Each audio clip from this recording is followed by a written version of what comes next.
दोस्तों जरा सोचो, जो भीड़ में खड़े होते हैं वो भीड़ का हिस्सा बनकर रह जाते हैं। कामयाब तो वो होते हैं जो चुप रहकर अपना काम कर जाते हैं। दोस्तों आज मैं आपको एक ऐसे 10 टिप्स बताना चाहता हूँ किन मौकों पर हमको चुप रहना चाहिए और यदि हम वहाँ पे चुप रहते हैं तो उसका कितना सारा फायदा हम लोगों को मिल सकता है। तो आइए हम उनको सुने। दोस्तों शाम का वक्त था और गुरु कहते हैं अपने सभी शिष्यों को बुला करके कि कल सुबह नदी में स्नान करके सब लोग मेरी कुटिया के सामने एकत्रित हो जाना। गुरु अपने शिष्यों के सामने इतना कह करके चले जाते हैं और वो शिष्य आपस में बात करते हैं कि क्या हमसे कोई कुछ गलती हो गई है क्या। इसलिए वो आपस में विचार करते हैं, फिर ये सोचते हैं कि चलो हो सकता है कल कुछ अच्छी बात बताने वाले हों। और सब शिष्य लोग अपने सही समय पे रात को सो जाते हैं। सुबह उठ करके नदी में स्नान करने के बाद गुरु की कुटिया के सामने सब लोग इकट्ठे हो जाते हैं। गुरु कहते हैं कि आज मैं ऐसे आप लोगों को ऐसी चीज बताने वाला हूं जहां पे 10 जगह चुप रहेंगे तो उसके लाभ भी मिलेंगे और कहाँ बोलना है, कब बोलना है, कैसे बोलना है वो भी मैं आप सबको बताऊंगा। यदि आप चुप रह गए तो आपके जीवन में बहुत बड़ा ही कारगर साबित होगा। गुरु वहां पे शिष्यों के सामने कहते हैं कि ना तो अधिक बोलना ही अच्छा है और ना ही अधिक चुप रहना ही अच्छा है। आगे गुरु कहते हैं कि जिस प्रकार से ज्यादा अधिक धूप हो और अधिक बारिश हो तो दोनों ही दिक्कत का कारण बन जाते हैं। गुरु कहते हैं कि सबसे पहला मौका ऐसा है कि जहां पे बिना तथ्य के आप वहां पे बात ना करें। यदि आपके पास कोई तथ्य नहीं है तो वहां पे चुप रहने में ही भलाई है। चुप बैठने से आपके दिमाग में जो है एक नई ऊर्जा, एक नई ताकत, एक नया विचार उत्पन्न होता है और इससे आपके ज्ञान में वृद्धि हो जाती है। यदि आपको कोई तथ्य वहां पे पता नहीं है तो वहां पे ना बोले, नहीं तो हो सकता है आपके जाने के बाद लोग आपका मजाक उड़ाएं। जब तक आपको उस तथ्य के बारे में पूर्ण जानकारी ना हो तब तक आप वहां पे ना बोले और चुप ही रहें, मौन ही रहें। गुरु उस श्रृंखला को आगे बढ़ाते हैं और कहते हैं जहां ऐसा दूसरा मौका जहां पे चुप रहना चाहिए। किसी छोटे व्यक्ति को ना सताएं और उसे भला बुरा ना कहें क्योंकि शब्दों से उसको ठेस लगती है। क्योंकि कई बार ऐसा होता है कि एक ताकतवर व्यक्ति जो है हमेशा छोटे व्यक्तियों को अपनी ताकत और अपना हर चीज का रुतबा वो उसे दिखाता है और उसे भला बुरा कहता रहता है। तो ऐसा ना करें क्योंकि ऐसा करने से आप महान नहीं बन सकते। उनका साथ देते हैं तो आप निश्चित ही महान बन सकते हैं। ये दूसरा सबसे महत्वपूर्ण है। और आगे चलते हैं। जो सामने वाला व्यक्ति है वो तो वैसे ही छोटा है, आपको भले उस समय वो कुछ ना कह पाए लेकिन आप उसकी नजरों में गिरते चले जाएंगे। देखिए दोस्तों, आप किसी छोटे व्यक्ति को नीचा दिखा करके बड़ा नहीं बन सकते हैं। हो सकता है आज जो उसकी परिस्थिति है कल वो आपसे भी बड़ा बन जाए तो आप कभी उससे नजरें नहीं मिला पाएंगे। और जो रवैया या जो कार्य आपने उसके साथ किया है हो सकता है वो कल आपके साथ भी करे। जैसा बीज बोएंगे वैसा ही फल आपको प्राप्त होगा, ना कि किसी और प्रकार का। इसके लिए गुरु अपने शिष्यों को ये सिखाते हैं कहीं भी बोलना सोच समझ के अपने शब्दों का प्रयोग करना और मीठा बोलना और हर बार माता, भाई, बहन ऐसे शब्दों का उच्चारण करके आगे बढ़ें, शुरुआत करें, प्रेम से बोलें। और गुरु कहते हैं कि यदि ऐसा आप बात करते हैं तो आपकी मान प्रतिष्ठा हमेशा बढ़ती रहेगी। और आगे गुरु तीसरा जो है, मौन या चुप रहने की जगह बताते हैं। कोई दोस्त या मित्र या कोई साथी या परिवारजन यदि आप पर क्रोध कर रहे हैं तो वहां पे आपको एकदम बिल्कुल चुप होना चाहिए, ताकि उनके अंदर का जो गुब्बारा है पूरी तरह से फूट जाए। यदि आप अपने शब्दों में सही हैं तो कतई उससे माफी ना मांगे। चुप हो करके आप सही समय का इंतजार करें।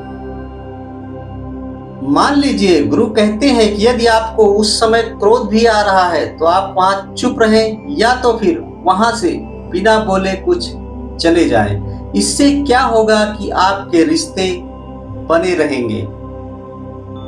क्रोध करने से हमेशा क्रोध करने वाले व्यक्ति का ही बुरा होता है। जिस प्रकार आपने हाथ में एक कोयला लिया, किसी और के ऊपर फेंकने की इच्छा रखते हैं तो सबसे पहले जलते हुए कोयले से आपका हाथ जलेगा। सामने वाले का जले या ना जले, लेकिन आपका हाथ जरूर जलेगा। और गुरु क्रोध को कम करने के लिए उपाय बताते हैं शिष्यों को। यदि आप ध्यान में हमेशा बैठेंगे तो इससे क्या होगा कि आप अपने क्रोध पर विजय पाएंगे और एक नई ऊर्जा के साथ आप आगे का रास्ता तय कर सकते हैं। गुरु अपने चौथे नियम को बताते हैं शिष्यों के सामने कि कहां पे चुप रहना है। जहां पे आपका मुद्दा ना हो वहां पे बिल्कुल चुप ही रहें। यदि वो मुद्दा जहां पे आप खड़े हैं वो सामने वाले दो आदमी आपस में लड़ रहे हैं तो आप उनके अंदर टांग ना डालें, क्योंकि वो आपका मुद्दा भी नहीं है और आपके समझ में भी नहीं आ रहा है। तो इस जगह पे चुप रहना ही बहुत ही जरूरी है। यदि वो झगड़ा करने वाला आपको बुला रहा है उस झगड़े को शांत करने के लिए, तो फिर आप वहां पे जाएं और जो समझ में आए सही सही पूरी स्पष्टता के साथ आप वहां पे बोलें। किसी की व्यक्तिगत जिंदगी में दखलंदाजी नहीं देना चाहिए। यदि वो आपको बुलाता है तो ठीक है, आप जाएं, अन्यथा वहां पे ना जाएं। और गुरु आगे बताते हैं कि पांचवा मौका एक ऐसा है जहां पे आदमी को चुप रहना चाहिए। यदि आपके शब्द सामने वाले के लिए बुरी प्रतिष्ठा या कुछ और दिखा रहे हैं तो वहां पे चुप रहना ही आपके लिए बहुत ही अच्छा कारगर साबित हो सकता है। अन्यथा किसी परिवार या किसी मित्र के बारे में यदि आप ऐसा बुरा शब्द का इस्तेमाल करते हैं तो उससे जो है सबसे पहले आप ही बुरे बन जाते हैं। यदि शब्दों से ही बात बन जाती है तो वहां पर जो है बिना चिल्लाए ही शांत रह करके ही अपने शब्दों का प्रयोग करें। कई बार कुछ रिश्ते ऐसे होते हैं कि ज्यादा तेज बोलने से वो रिश्ते टूट जाते हैं। इसलिए मेरे दोस्तों, आपको चाहिए कि अपनी आवाज में मीठापन लेके आए। कई बार ऐसा होता है कि हमारे शब्दों के द्वारा किसी के दिल को ठेस पहुंच जाती है। कभी कभी दोस्तों ऐसा होता है कि हम मजाक करते हैं दोस्तों के साथ, लेकिन उस मजाक करने के भी समय हमें अपने शब्दों और अपनी मर्यादा का पालन करते हुए उसका निर्वाह करना चाहिए। क्योंकि यदि हम ज्यादा बोलते हैं, यदि उन शब्दों से किसी के ऊपर ठेस लगती है तो हमें उस मौके पर चुप हो जाना ही चाहिए। कभी कभी ऐसा होता है दोस्तों कि ये हम तीसरे व्यक्ति की बात करते हैं, जैसे कि वो हमारा प्रेजेंट टाइम पे वहां उपस्थित वो मित्र नहीं है तो हम उसके बारे में बुराई करते हैं।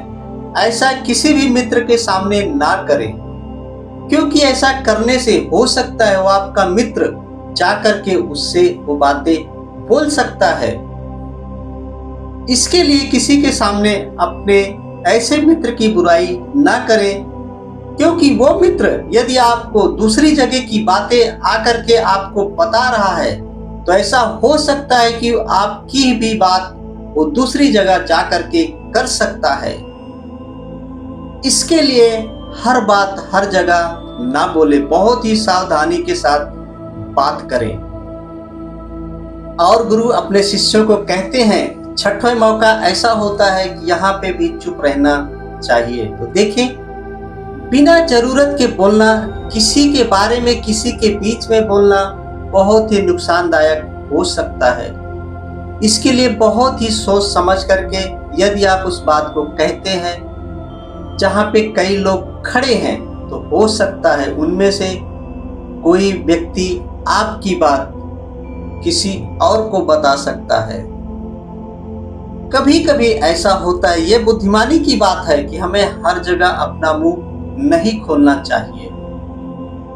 और गुरु सातवां मौका ऐसा बताते हैं कि जहां पे व्यक्ति को चुप रहना चाहिए। यदि आपको ऐसा लग रहा है कि वहां पर यदि आपकी कोई भावना व्यक्त नहीं कर पा रहा या नहीं समझ पा रहा या सुनने का प्रयास ही नहीं कर रहा है, तो ऐसी जगह भी आपको चुप हो जाना चाहिए। यदि आपको किसी भी क्षण ऐसा लगे कि सामने वाला मेरी परेशानी को नहीं समझ रहा है या समझने का प्रयास ही नहीं कर रहा है, तो ऐसी जगह बिल्कुल मौन हो जाएं। ऐसे व्यक्तियों के सामने यदि आपने अपना राज या अपनी बात बता दिया तो बाद में निश्चित ही आपको पछताना ही पड़ेगा, इसके अलावा और कुछ नहीं मिलेगा आपको। गुरु आठवां मौका बताते हैं कि यदि आपको कोई अपनी परेशानी बता रहा है तो आपको अपना समझता है, इसके लिए वो आपको अपनी परेशानी बता रहा है। इसका मतलब सिर्फ इतना ही होता है कि वो आपको अपना समझ रहा है और अपना समझ करके आपको अपनी परेशानी बता रहा है। ऐसे समय में तुरंत आप उसको समाधान ना बताएं, बल्कि उसकी पूरे परेशानी को चुप रह करके सुने और ध्यान पूर्वक सुने, और उसकी परेशानी को किसी के सामने ना बताएं, क्योंकि वो आपको अपना समझता है, इसके लिए वो अपनी परेशानी आपको बता रहा है। कभी कभी ऐसा होता है कि परेशानी को बताने से आपके पास भले उसका हल ना हो, लेकिन उसका बोझ जो है, उसके मन का बोझ जो है कुछ हल्का हो जाता है। इसके लिए लोग एक दूसरे को परेशानी बताते हैं, क्योंकि उसको बताने से उसकी परेशानियां थोड़ी हल्की हो जाएंगी। जिस प्रकार खुशियां बांटने से खुशियां बढ़ती हैं, ठीक उसी प्रकार दुख का भी बात करने से उस व्यक्ति का दुख कुछ हद तक जरूर कम हो जाएगा। गुरु आगे अपने शिष्यों को कहते हैं कि नौवां एक ऐसा स्थान है जहाँ पे चुप रहना बहुत ही जरूरी है, जहाँ पे दुष्ट प्रकार के व्यक्ति रहते हो, गाली गलौज करते रहते हो, वहां पे आप खड़े ना हो, ना तो उनकी बातों को सुने, वहां से चुपचाप अपना रास्ता निकल जाएं। वहां पे बिना बोले ही, बिना कुछ प्रतिक्रिया ही किए वहां से चले जाएं, क्योंकि जिसकी जुबान खराब है उस समय वो अधिक एकदम उच्च कोटि पे बैठा हुआ है, गाली गलौज में एकदम लगा हुआ है, तो आपकी बातों को नहीं समझ सकता।